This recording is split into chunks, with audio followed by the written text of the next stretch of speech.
Islamic speech میں آپ لوگوں کا خیر مقدم ہے۔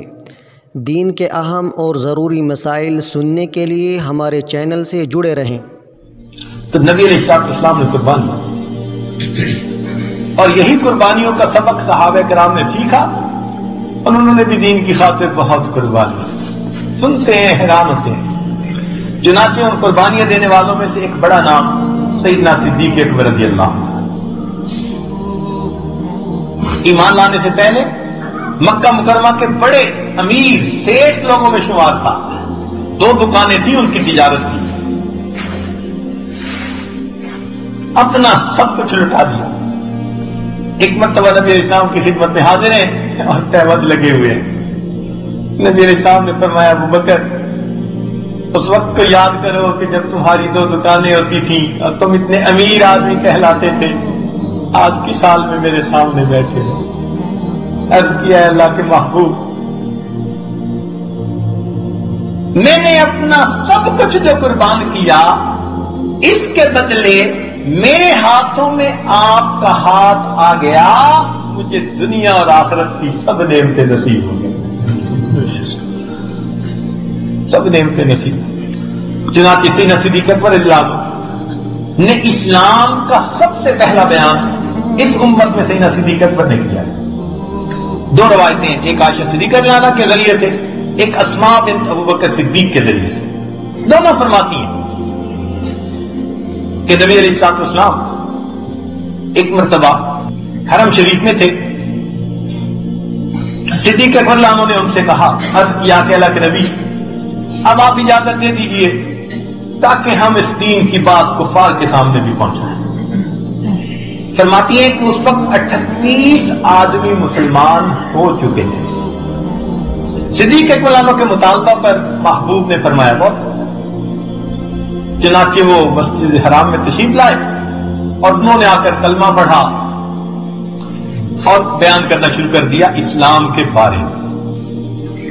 کفار نے مارا، اتنا مارا، ہجوم ہو گیا کہ وہ نیچے گر گئے اور ان کو ہوش نہ رہا، انکانشیس ہو گئے۔ عتبہ بن ربیعہ جو قریش کے سرداروں میں سے ایک سردار تھا، اس نے اتنا زیادہ مارا، عائشہ صدیقہ نے روایت فرماتی ہیں کہ اس کا جوتا کئی تہوں سے بنا ہوا تھا چمڑے کی۔ اس نے وہ جوتا اتارا اور سینہ صدیق عنہ کے چہرے پہ مارتا تھا اور اس کا خیال نہیں رکھتا تھا کہ یہ آنکھ پہ لگ رہا ہے یا کان پہ لگ رہا ہے یا ناک پہ لگ رہا ہے۔ اس نے اتنے جوتے مارے کہ سیدنا صدیق عنہ کا چہرہ اتنا سوج گیا کہ آنکھ اور ناک کا پتہ نکلتا تھا۔ فرماتی ہیں کہ سیدنا صدیق عنہ لیٹے ہوئے تھے، یعنی پڑے ہوئے تھے نیچے، وہ آپ کے پیٹ پر چڑھ کر اچھلتا تھا، وزنی تھا، پیٹ پر اوپر چڑھ کر اچھل کے پھر نیچے گرتا تھا۔ متعدد بار نے ان کے پیٹ کے اوپر اس طرح اپنی ضربیں لگائی، حتیٰ کہ لوگوں کو یہ یقین ہو گیا کہ ابو بکر فوت۔ اس وقت کسی نے بتایا تو بنو تمیم کے لوگ بھاگے ہوئے آئے اور انہوں نے آ کر ان کو اٹھانا چاہا تو اٹھتے نہیں تھے۔ وہ تو جیسے لاش سی ہوتی ہے، کپڑا بچھایا اور کپڑے کے اوپر بوری میں جس طرح ڈالتے ہیں اس طرح بوری میں ڈال کے اٹھا کے لے اور جاتے ہوئے کہہ گئے، اگر ابو بکر فوت ہو گیا تو ہم عتبہ بن ربیعہ سے اس کا بدلہ لیں گے۔ وہاں گئے گھر میں تو 1-2 دن تو ہوش نہیں آیا، گھر والے پریشان، قبیلے والے پریشان۔ بالآخر جب ہوش آیا، کتاب میں لکھا ہے کہ سیدنا صدیق نے پہلا سوال یہ کیا اپنی ماں ام خیر سے، امی نبی علیہ السلام کے حال کا کچھ پتا ہے؟ امی میرے محبوب کے حال کا کچھ پتا ہے؟ جب وہ باقی لوگوں نے سنا جو قبیلے کے تھے مگر مشرک تھے، وہ یہ سن کر چلے گئے۔ اب ماں باقی رہ گئی۔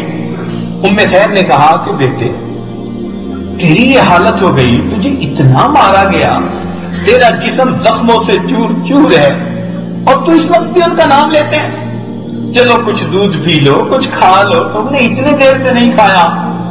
قسم اٹھا لی جب تک میں اللہ کے محبوب کا دیدار نہیں کروں گا میں کچھ نہیں کھاؤں گی۔ اللہ عاشق صاحب، یہ عشاق کی حالت ہے۔ اب وہ حیران ہے۔ ام خیر کہنے لگی کہ میں اب کیسے معلوم کروں کہ تمہارے محبوب کس حال میں ہے؟ کہنے لگے کہ ام جمیل کے پاس چلے جائیے۔ یہ عمر بن خطاب لانا کی بہن ام جمیل بنت خطاب، ان کے پاس جائیں اور ان سے پوچھیں۔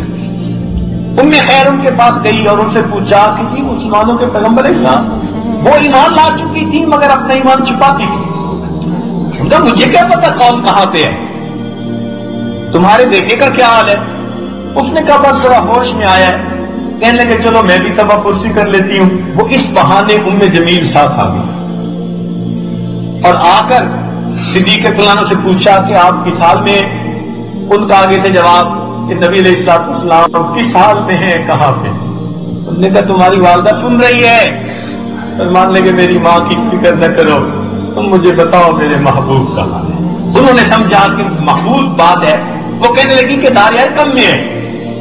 فرمان لگے پھر مجھے لے چلو، میں جب تک محبوب کو نہیں دیکھوں گا میں کچھ نہیں کھاؤں گا۔ اب دو عورتیں، رات کا وقت ہے، خود چلا نہیں جاتا، ایک نے ایک بازو پکڑا اور دوسرے نے دوسرا بازو پکڑا اور اس طرح وہ ٹیک لگا لگا کر چلتے چلتے، حالانکہ چہرہ سوجا ہوا ہے، زخم لگے ہوئے ہیں، اور اس حالت میں چلتے چلتے چلتے دار ارقم میں پہنچے۔ حدیث پاک میں آتا ہے کہ جیسے ہی دار ارقم میں پہنچے نبی علیہ الصلوۃ والسلام نے دیکھا، آپ اٹھ کھڑے ہوئے اور ابو بکر پر جھکے اور ان کے ماتھے کو بوسہ دیا۔ محبوب کا دل اتنا خوش ہوا کہ انہوں نے سیدنا صدیق فلانوں کے ماتھے پہ بوسہ دیا۔ فرماتے ہیں کہ اس کے بعد صحابہ جھک گئے اور وہ بھی ابو بکر کے اسی جگہ پر بوسہ دیتے تھے جہاں محبوب نے بوسہ دیا تھا، صحابہ بھی اسی جگہ پر بوسہ دیا۔ سب چوم رہے ہیں، دین کی خاطر آپ نے اتنی مشقتیں اٹھائی۔ اس وقت ابو بکر صدیق نے جب محبوب کو دیکھ لیا دل مطمئن ہو گیا۔ اب دوسری بات کرتے ہیں، اللہ کے محبوب یہ میری والدہ ام خیر مجھے لے کر آئی ہے، اگر آپ دعا فرما دیں تو یہ بھی ایمان قبول کر لیں۔ دیکھا دین کا غم۔ نبی علیہ الصلوۃ والسلام نے دعا فرمائی اور ابو بکر صدیق کی والدہ وہیں پر ایمان لے آئی۔ اب یہ واقعہ کہ اس سے پہلے نبی علیہ الصلوۃ والسلام کو جو ہے ایذا پہنچائی گئی تھی، ایک ہی دن بدھ کا دن ہے یہ، صبح میں نبی علیہ الصلوۃ والسلام کو اسی طرح جو ہے تکلیف پہنچائی گئی تھی اور شام میں ابو بکر صدیق کو تکلیف پہنچائی گئی۔ ادھر سے حضرت حمزہ نے شکار کھیل کر آئے تو کسی نے کہا کہ آپ کے بھتیجے کے ساتھ تو آج یہ معاملہ ہوا۔ پھر انہوں نے بھی ایذا پہنچانے والوں سے بدلہ لیا، نبی علیہ السلام کی خدمت پہ پہنچے اور انہوں نے آ کر بھی ایمان قبول کر لیا۔ یہ 39ویں بندے تھے اور اگلا دن جمعرات کا تھا۔ رات محبوب نے دعا فرمائی، اللہ عمر بن الخطاب یا عمر بن ہشام میں سے کسی کو ایمان کی توفیق عطا فرما۔ اور جمعرات کے دن عمر لانوں بھی حاضر ہوتے ہیں، کلمہ پڑھتے ہیں، مسلمان ہوتے ہیں اور 40 بندوں کے ہونے کے بعد پھر اللہ تعالیٰ ساری جماعت کو مسجد حرام میں عبادت